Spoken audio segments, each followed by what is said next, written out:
He has 100 years old. He was born in 1920. He has been eating raw meat ever since he was born. He is a veteran. He fought in the Second World War. He experienced slavery before it was abolished. He had a wedding that shocked everyone. Tuzabana ubuziraherezo. Erekana impeta.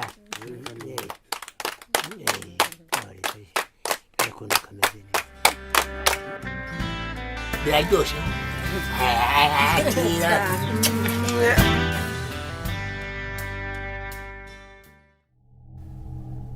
He finally had sex after 100 years. Meet our oldest veteran.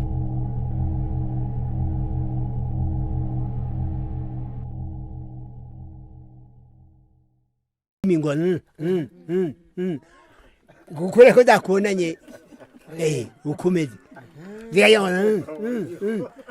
mukavugana ukamufata ikibuno ukagitereka hano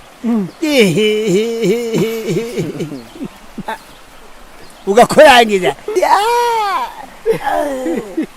ukagwa hariya nabo ukagwa hariya.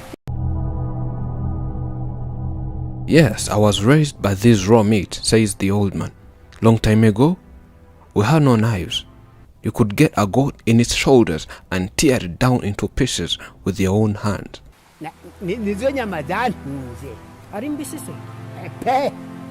Since 2004, I've been working with this knife of mine, showing people how to eat raw meat.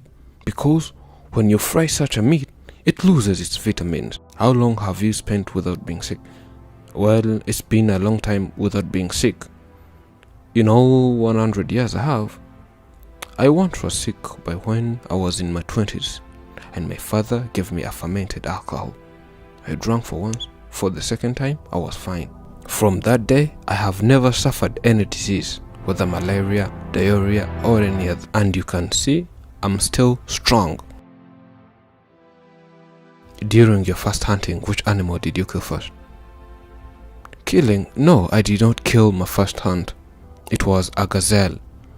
I caught it with my own hands. I ran after it from here to another country until I caught it. Though it's one of the speedy animals, but I was a bit faster. We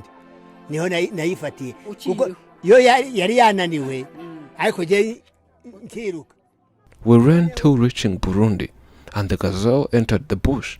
I followed it there, pulled it with my legs, and the gazelle turned to bite. And I stung first. Bite before it does. And by then, you would not even wait cooking it.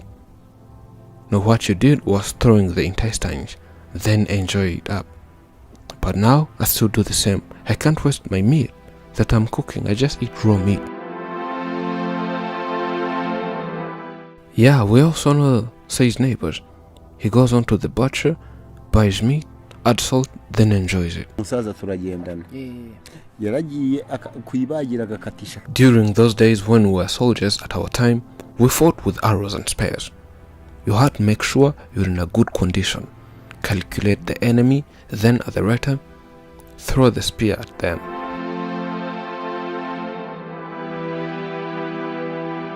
And some days, you had to hide yourself and ambush him, then strike with this sword in the enemy's neck.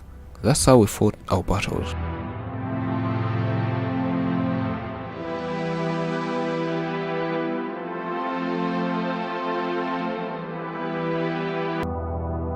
And let me show you how we dressed long time ago.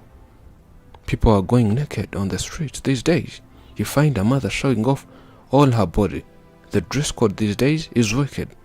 How could one respect them? Long time ago, we could cover the whole body. Not of these days when one goes by showing their underwear. You just could dress like this and comb your hair. That was it. You were smart.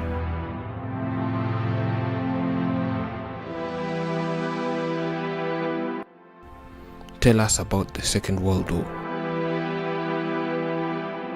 It all started when I was grazing my cows in the field in the southern part of the country, and whites came and called me.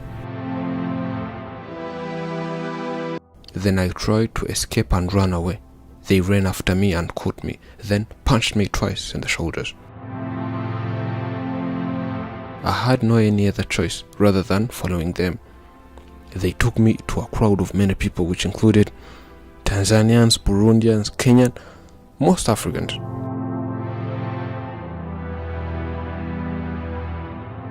We traveled miles and miles, walked through valleys, climbed mountains,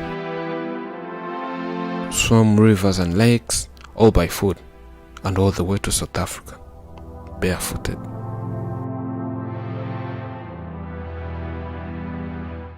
Reaching to South Africa, we were put in chains, then given burdens. Even when you weighed 40 kilograms, you had to carry a 100 kilogram on your head.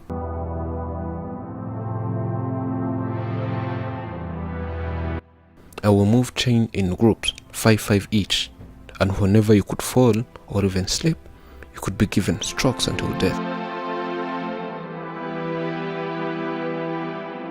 They had kind of a metallic stick that had thorns. It would wrap up your whole body and take off your skin.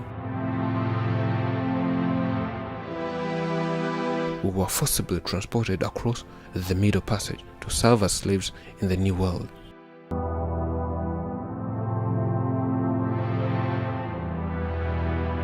Life aboard slave ship was agonizing and dangerous.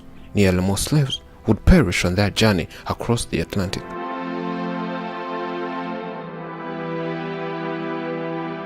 During the journey, we did not know where we were heading. We had just to follow the orders of our masters. And lastly, we found ourselves in China.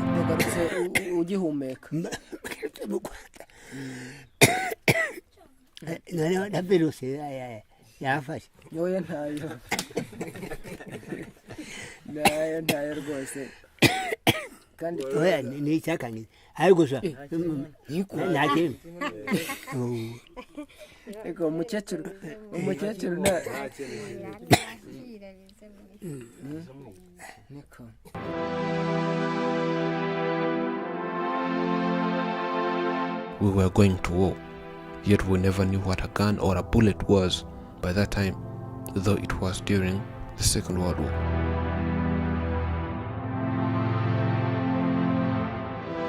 What we did on the battlefield was carrying luggage of our masters, which included weapons and their food, yet we only ate once a day.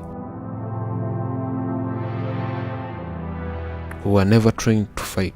We never fought on the battlefield.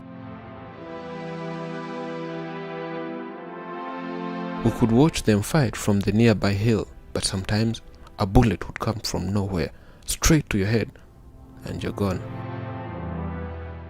There were even no barrier. Your carcass rot from there, and we moved. Who cared? For God's mercy, I came out alive. Then from China, we were put in airplanes. Then back to South Africa. Then classified in groups according to our nationalities. Then we were brought back to our countries.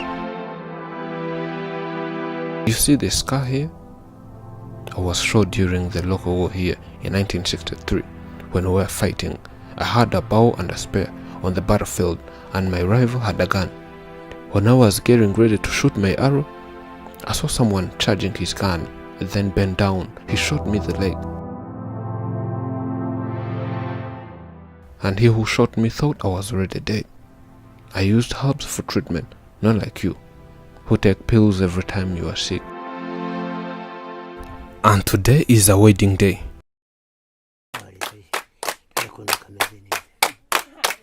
Your wedding day will come and go, but may your love forever grow. Best wishes on this wonderful journey.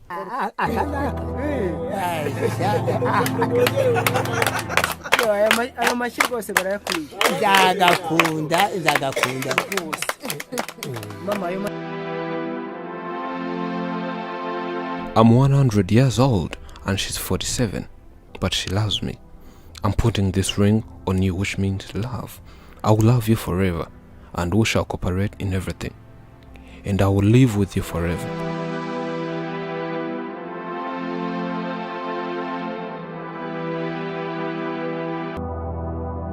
Don't you see it's good? We will be together forever and ever.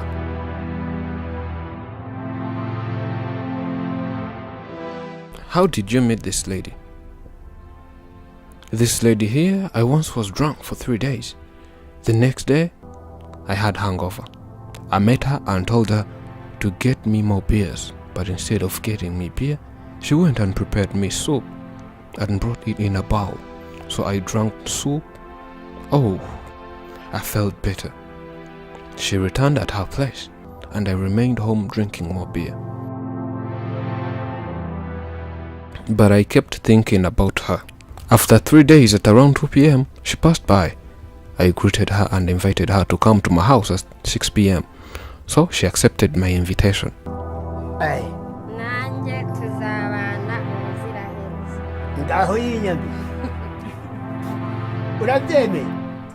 And since my first wife had died in 1959, when I had fled with my wife and 4 children to Burundi, 3 girls and 1 boy, my wife, my dad, and my mother were burnt in a house. Since then, I had never met any woman since fleeing to Burundi. As long as it was prohibited during the war against Idi Amin, meeting a woman was prohibited, and during the Liberation War that started in 1990, here in Rwanda, it was also prohibited. I had never had sex ever since until I met this lady here in 2011. And because on the past years I was serving in the army, all those years my staff had slept. It did not even elect.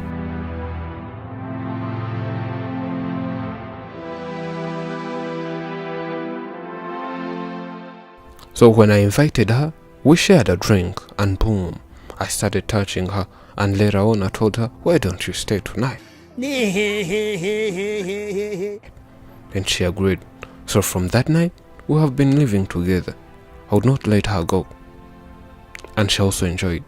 And we've been together ever since, and today I'm turning 100 years.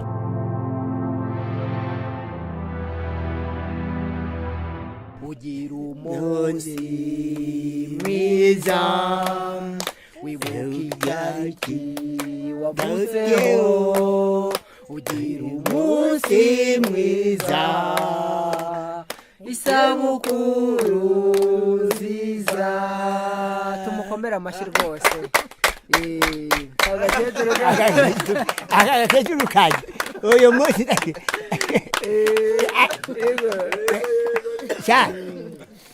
dada kubimubwira. So as you're celebrating 100 years old, what are you thankful for? I'm happy today, and I will dedicate my happiness to this beautiful wife here. Reaching this milestone, let me say it's not easy, and I'm still strong as you saw. I can even stretch myself and dance.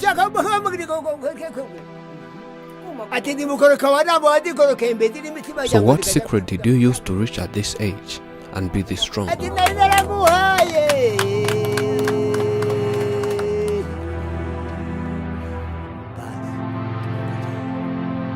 Oh, I may say it's by God's grace first, and 2, these foods people eat nowadays. They are the ones that causes different diseases. I urge you to eat fresh food and fresh fruits. A birthday is a time for celebration. It's a time to celebrate the life of someone special. Here's to you getting love, joy, and lots of happiness on your big day. Happy birthday from all of us at Afrimax English. So tell us about your dress code. Well, by when I grew up, we could not wear clothes.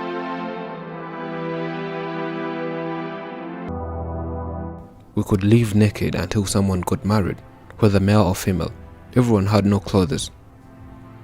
It's much different to today's situation, and we could wrestle with girls, but no sex idea. I even failed to have sex for the first time I got married, but later on learned. I was given this pair by my parents as an award that I had grown up, and all these heights I'm wearing. And you were to be given these heights only by one condition, only after getting married. So before you married, You could go naked, and the marriage could be organized by your father and fathers-in-law. They are the ones who could go and get you a bride. There was no such things like proposals and dates of nowadays. They could choose a wife for you, and you had to accept. That's how it was. And all these you see on your arms are part of our culture. More especially, they could help during the traditional dance. niko bambara kera nta makaruvati ubwo ni ukuvuga ngo ukiri ingaragu wabaga wambaye ubusa. By then you had to walk with a spear and a sword because there were so many jungles with many wild animals, including lions, wolves, hyenas, cheetahs, tigers, leopards, to name but a few. You had to be ready in case of any attack, so as to protect yourself. And these hides from sheep had some magics. When wearing it, those animals mentioned above would not attack to you. Instead, you would call them and discuss with them, more especially snakes. They could think you're part of them. ufite icumu ukaba ufite n'inkota bareka da usibye ko ubu nta bisimba bigihari. Life is short. Be silly, have fun, love people who treat you right, forget the ones who don't.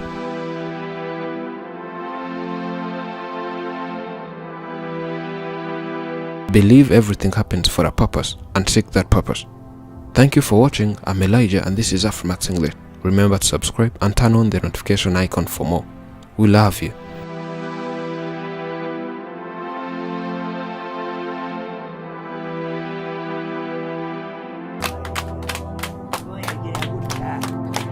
Erekana impeta